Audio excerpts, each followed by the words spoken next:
જય શ્રી રામ. કેમ છો મિત્રો? તો આજે આપણે જવાનું છે સાળંગપુર. તો હાલો આજે સાળંગપુર જઈએ. મારો ભાઈબંધ નાખતો પછી ખાતર, પછી એમે કીધું હાલે સાળંગપુર જવાનું છે. તો આવી ગયો ભાઈબંધ. 50 રૂપિયાનું નાખી દીધું, પછી પેટ્રોલ. પછી અમે પહોંચી ગયા ગામમાં. તો હાલો અમે જઈએ સાળંગપુર. આ છે લાઠીદળની મેન બજાર. આ છે શ્રી લાઠીદળની કેન્દ્રવતી શાળા. પછી આપણને દેખાઈ ગયું સાળંગપુર. પછી અમે પહોંચી ગયા સાળંગપુર. આ છે સાળંગપુરનો નજારો, જોવો તમે બધાય. એકવાર આવો સાળંગપુર.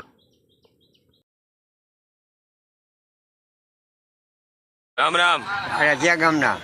અમદાવાદ. અમદાવાદ. ફોટો પાડો મારો. અમે ત્રણેય જ આવી છીએ પ્રસાદી લેવા. આ છે સાળંગપુરનો પ્રસાદ. તો અમે લઈ લીધો સાળંગપુરનો પ્રસાદ. અમે સાળંગપુરથી નીકળી ગયા. અમે જઈએ છીએ ઘર તરફ. એમાં મારો ભાઈબંધ કે લાય મને ગાડી આપી, કે ઉડે તો હા, નગર બાવળિયામાં ઘા હો. પછી મારો ભાઈબંધ કે સોડા પીવી છે. પછી અમે સોડા પીધી. જય શ્રી રામ. કેમ છો મિત્રો? તો આજે આપણે જવાનું છે સાળંગપુર. તો હાલો આજે સાળંગપુર જઈએ. મારો ભાઈબંધ નાખતો પછી ખાતર, પછી એમે કીધું હાલે સાળંગપુર જવાનું છે. તો આવી ગયો ભાઈબંધ. 50 રૂપિયાનું નાખી દીધું, પછી પેટ્રોલ. પછી અમે પહોંચી ગયા ગામમાં. તો હાલો અમે જઈએ સાળંગપુર. આ છે લાઠીદળની મેન બજાર.